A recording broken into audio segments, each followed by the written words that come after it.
दावा किया जा रहा है कि अमेरिका ईरान के सुप्रीम लीडर आयतुल्लाह खामनेई को मादुरो की तरह अगवा कर सकते हैं। लेकिन बड़ा सवाल यही, क्या खामनेई को अगवा करना वाकई में इतना आसान है? खामनेई एक शख्स नहीं बल्कि पूरे सिस्टम का केंद्र है। उनकी सुरक्षा में ईरान की सबसे खास फोर्स है, कई स्तर की सुरक्षा है और मजबूत खुफिया तंत्र जो हर वक्त तैनात रहता है। यानी कागजों पर जो आसान नजर आता है, हकीकत में वो लगभग नामुमकिन है।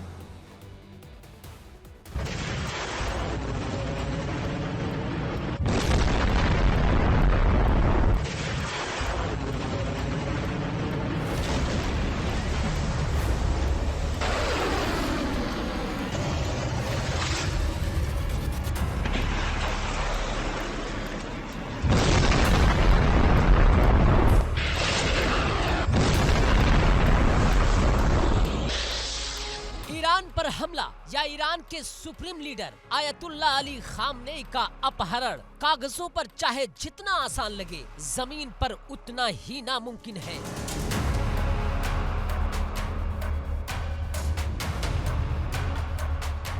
क्योंकि ना तो ईरान वेनेजुएला है और ना ही खामनेई मादुरो जैसे नेता।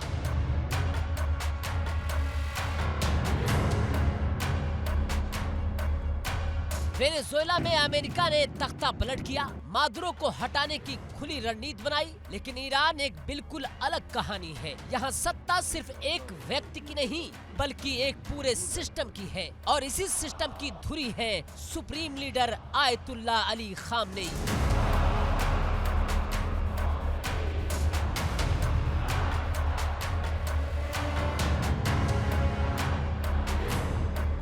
खामनेई के पास एक दो नहीं बल्कि पूरे 6 सुरक्षा कवच हैं। ऐसे कवच जिन्हें भेदना करीब करीब नामुमकिन माना जाता है।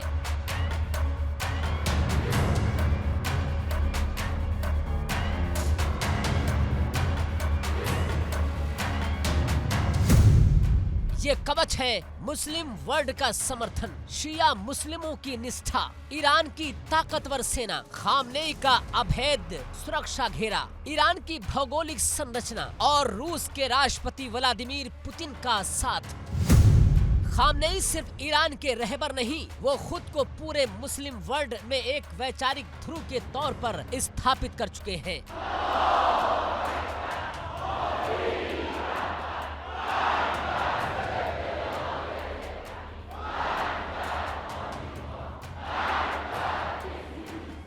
पश्चिमी दबाव के खिलाफ खामनेई की छवि यही वजह है कि ईरान पर सीधा हमला पूरे इस्लामिक वर्ल्ड को भड़का सकता है।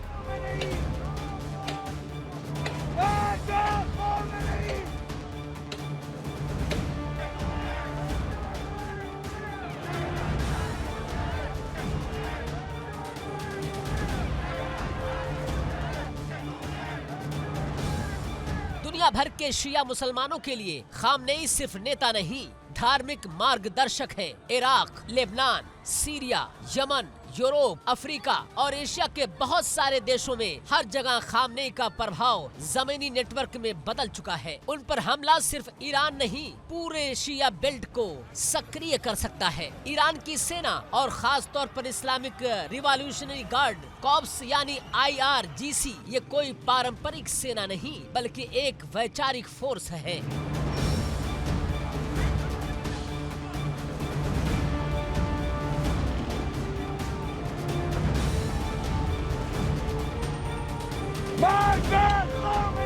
IRGC सीधे सुप्रीम लीडर को जवाबदेह है और खामनेई की सुरक्षा इसके लिए धार्मिक कर्तव्य की तरह है।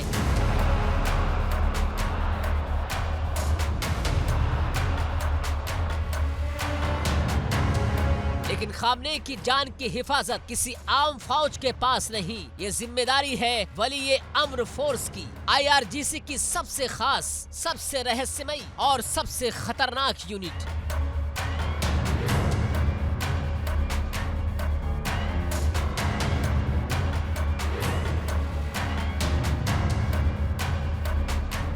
वलीए अम्र का मतलब आदेश देने वाले की सेना। ईरान में इसका मतलब है सुप्रीम लीडर की सुरक्षा। इस यूनिट की स्थापना 1980 के दशक के मध्य में हुई। आज इसमें करीब 12,000 से ज्यादा चुनिंदा जवान हैं। ये जवान सिर्फ हथियारों में नहीं बल्कि साइबर वॉरफेयर, काउंटर इंटेलिजेंस, आंतरिक साजिशों की पहचान और साइलेंट एलिमिनेशन में माहिर हैं।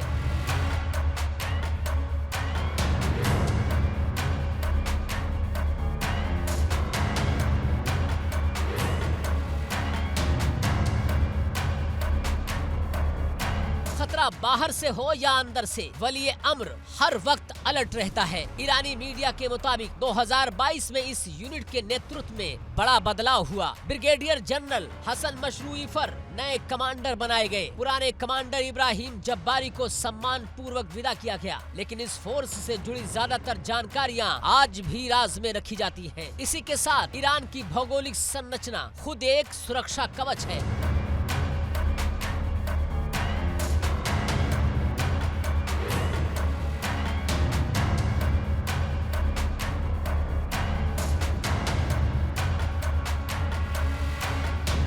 पहाड़, रेगिस्तान और फैला हुआ इलाका। तेहरान में घुसना सिर्फ सैन्य ऑपरेशन नहीं बल्कि एक लॉजिस्टिक दुस्वप्न है।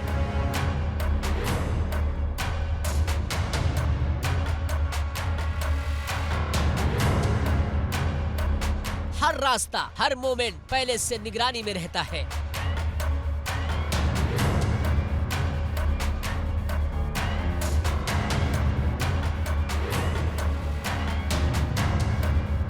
और सबसे अहम कवच रूस यानी कि व्लादिमीर पुतिन खामनेई के रणनीतिक साझेदार हैं। यूक्रेन युद्ध के बाद रूस और ईरान और करीब आए हैं। खामनेई पर हमला मतलब रूस को सीधे चुनौती, और यही बात पश्चिम को पीछे हटने पर मजबूर करती है। विशेषज्ञ मानते हैं कि वलीए अम्र सिर्फ बॉडीगार्ड यूनिट नहीं, ये ईरान की सत्ता की रीढ़ है। अगर खामनेई के साथ कुछ भी होता है तो यही फोर्स सत्ता के संक्रमण को तुरंत और नियंत्रित तरीके से संभाल लेती है।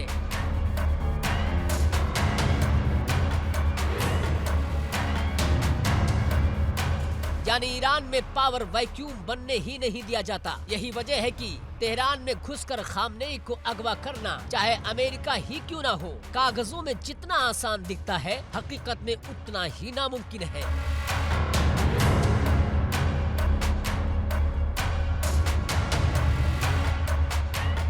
ईरान एक व्यक्ति नहीं, एक सिस्टम है, और खामनेई उस सिस्टम के सबसे सुरक्षित केंद्र है।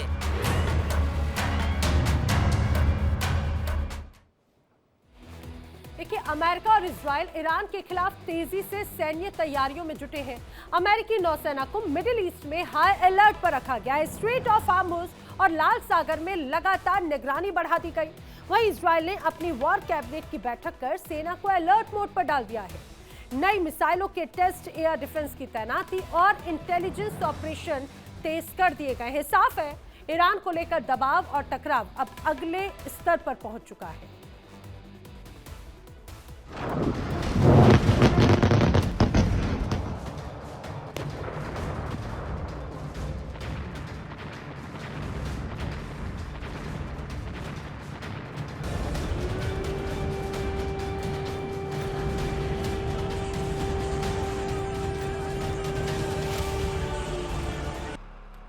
ट्रंप ने एक बार फिर ईरान को खुली चेतावनी दी है। ट्रंप का कहना है कि अगर ईरान में प्रदर्शनकारियों की हत्या की जाती है तो अमेरिका ईरान पर ऐसा हमला करेगा जिसकी किसी ने कल्पना भी नहीं की होगी।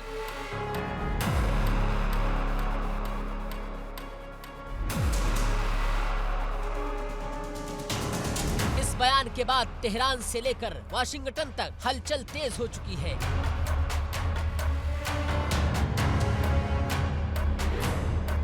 दरअसल ईरान में बीते करीब 10 दिनों से महंगाई, बेरोजगारी और आर्थिक बहाली को लेकर लोगों का गुस्सा सड़कों पर दिखाई दे रहा है।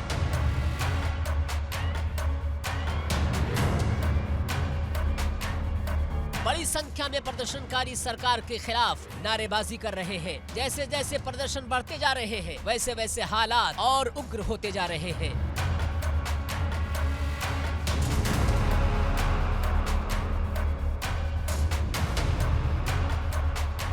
विश्लेषकों का मानना है कि ईरान के भीतर बढ़ता असंतोष अमेरिका और इजराइल के लिए एक मौका बन सकता है। ऐसा माना जा रहा है कि आंतरिक अस्थिरता का फायदा उठाकर ईरान पर सैन्य कार्रवाई की जा सकती है और इसी आशंका के बीच अमेरिका ने ईरान के आसपास जबरदस्त सैन्य तैनाती शुरू कर दी है।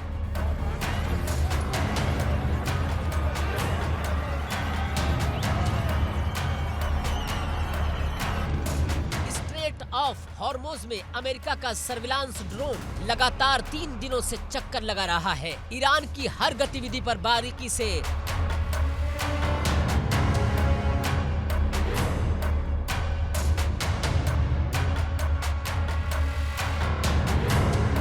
नजर रखी जा रही है। अरब क्षेत्र में मौजूद अमेरिकी नौसेना को ऑपरेशन सिक्योरिटी मोड में डाल दिया गया है। लाल सागर में भी अमेरिकी नेवी अलर्ट मोड पर है। कुल मिलाकर अमेरिकी नौसेना ईरान की लगातार घेराबंदी कर रही है।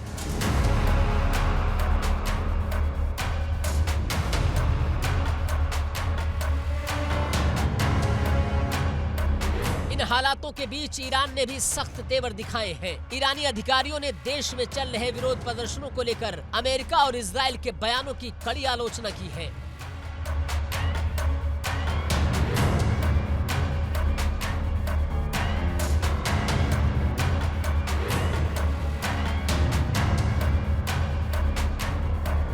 तेहरान ने साफ चेतावनी दी है कि उसके आंतरिक मामलों में किसी भी विदेशी दखल का करारा जवाब दिया जाएगा। ईरान का कहना है कि देश की राष्ट्रीय सुरक्षा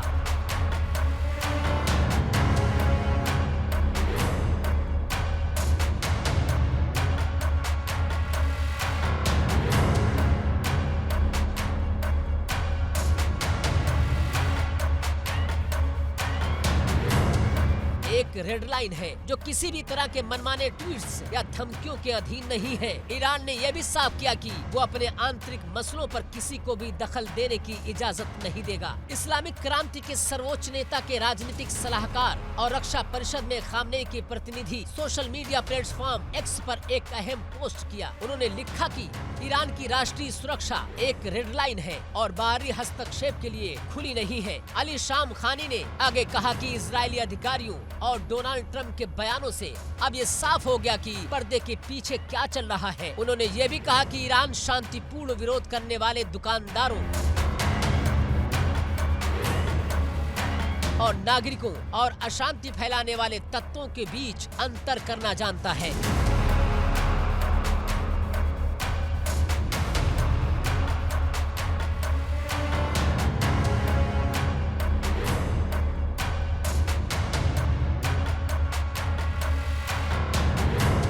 ईरान के भीतर आर्थिक संकट और विरोध, दूसरी तरफ अमेरिका और इजराइल की सैन्य तैयारियां और बीच में खामनेई की सुरक्षा और ईरान की रेड लाइन। सवाल यही है, क्या ये तनाव सिर्फ बयानबाजी तक रहेगा या फिर मिडल ईस्ट एक और बड़े टकराव की ओर बढ़ रहा है?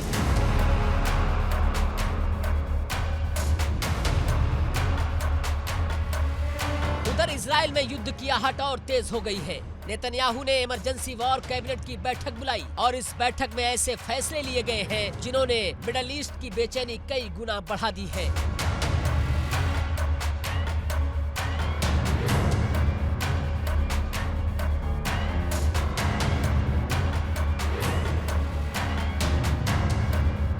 सूत्रों के मुताबिक इजराइल की वॉर कैबिनेट इस बात पर सहमति हुई है कि इजराइल ईरान में चल रहे प्रदर्शनकारियों का खुलकर समर्थन करेगा।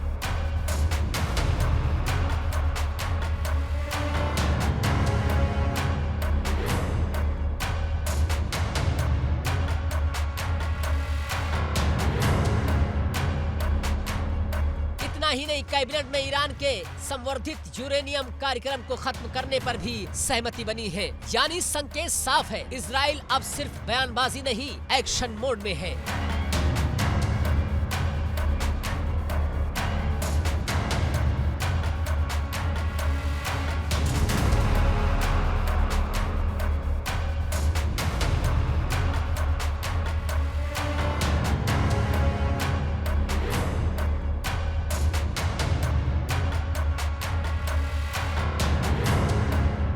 ये तस्वीरें इजरायली सेना के शक्ति प्रदर्शन की है। कुछ ही दिन पहले इजराइल ने अपनी नई बैलिस्टिक मिसाइल का सफल परीक्षण भी किया।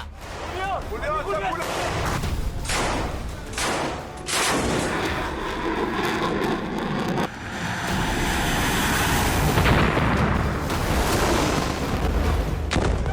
टेस्ट का सिर्फ एक सैन्य अभ्यास नहीं बल्कि ईरान के लिए सीधा संदेश माना जा रहा है। नेतन्याहू ने इजरायली सेना को पूरी तरह अलर्ट मोड पर रख दिया है। Air defence system, missile units और इंटेलिजेंस नेटवर्क सबको हाई अलर्ट पर डाल दिया गया है।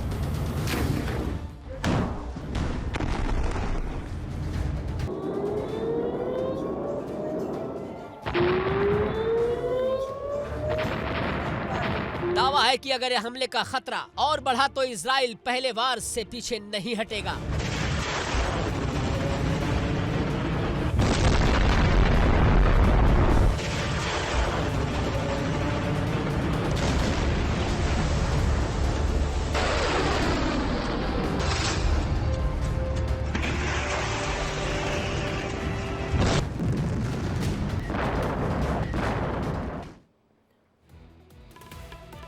ईरान अब खुलकर हुंकार भर रहा है। तेहरान से साफ संदेश है कि किसी भी हमले का जवाब पूरी ताकत से दिया जाए।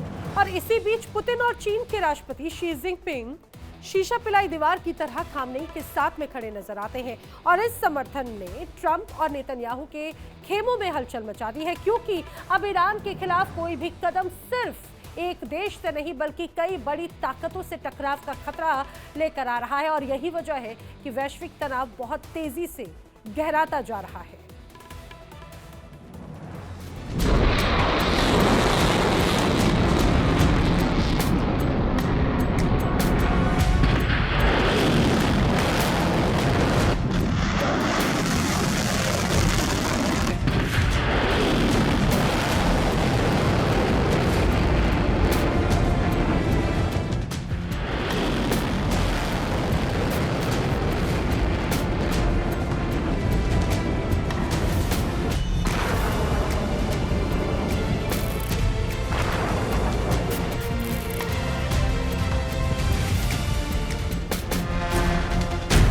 ईरानी सेना हर संभावित परिदृश्य के लिए तैयार रहने की कोशिश कर रही है। जानकारों के मुताबिक ईरान इस वक्त डबल स्ट्रेटजी पर काम कर रहा है। एक तरफ हवाई और मिसाइल रक्षा को मजबूत किया जा रहा है, तो दूसरी तरफ जवाबी हमले की क्षमता भी परखी जा रही है। संदेश साफ है, अगर हमला हुआ तो जवाब भी मिलेगा। एक तरफ इजराइल की वॉर कैबिनेट, नई मिसाइलें और अलर्ट सेना, दूसरी तरफ ईरान की डिफेंस टेस्टिंग और युद्ध की तैयारियां। मध्य पूर्व एक बार फिर तनाव के सबसे खतरनाक मोड़ पर खड़ा है।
सवाल यही है, क्या इजराइल ईरान के न्यूक्लियर कार्यक्रम में सीधी कार्रवाई करेगा? क्या ईरान किसी भी हमले का तुरंत जवाब देगा, या फिर ये सारा शक्ति प्रदर्शन दबाव बनाने की रणनीति भर है? फिलहाल हथियार तैयार है, सेना अलर्ट पर है और पूरी दुनिया की निगाहें तेहरान और तेल अवीव पर टिकी है।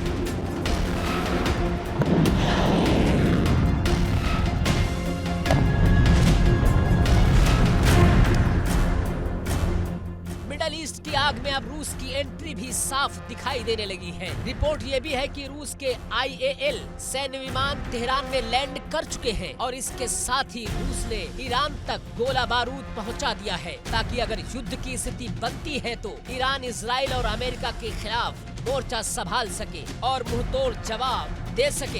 ये सिर्फ हथियारों की सप्लाई नहीं, ये स्ट्रेटेजिक मैसेज है। मैसेज वाशिंगटन के लिए, मैसेज तेल अवीव को कि ईरान अकेला नहीं है और अगर जंग भड़की तो उसके पीछे बड़ी ताकतें खड़ी होंगी।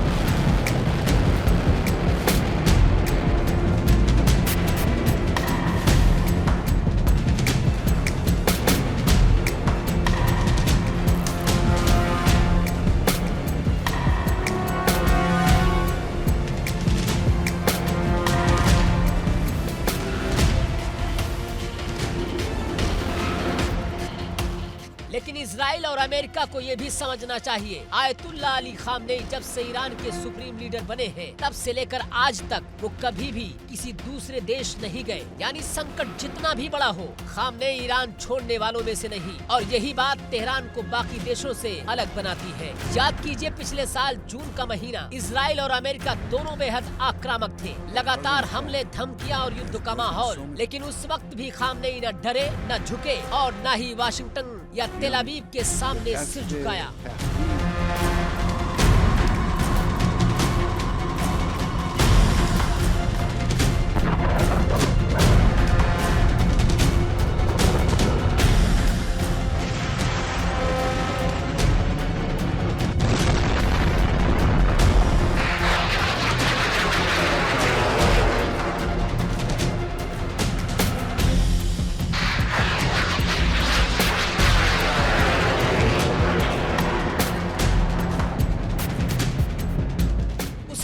खामनेई जुमे के दिन लाखों लोगों के सामने आए, पूरी दुनिया देख रही थी और बिना किसी डर के खुले मंच से जुमे की नमाज अदा की।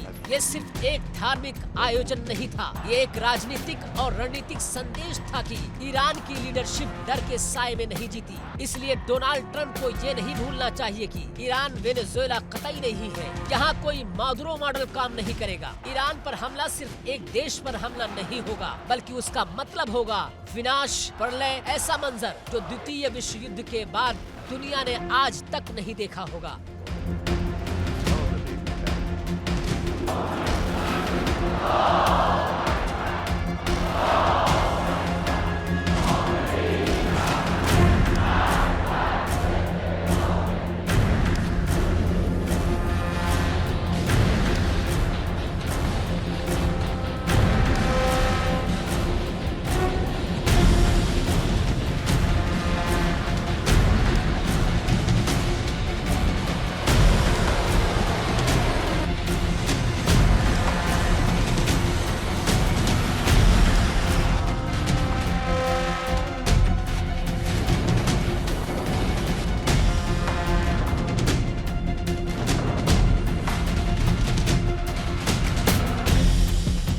और इजराइल के प्रधानमंत्री बेंजामिन नेतन्याहू को भी ये समझना होगा, ईरान न गाजा है न लेबनान। ईरान के पास मिसाइलों का पूरा जखीरा है, लॉन्ग रेंज, मिड रेंज और हाई प्रिसीजन मिसाइलें। और शायद नेतन्याहू अब तक पिछले साल जून की बमबारी को भूल नहीं पाए होंगे, जब इजराइल को भारी दबाव का सामना करना पड़ा था। यही वजह है कि ईरान की ताकत से नेतन्याहू भलीभांत वाकिफ है। यही कारण है कि कोई भी बड़ा कदम उठाने से पहले नेतन्याहू 100 बार सोचेंगे, क्योंकि अगर ईरान से सीधी जंग शुरू हुई तो वो सीमित संघर्ष नहीं रहेगी।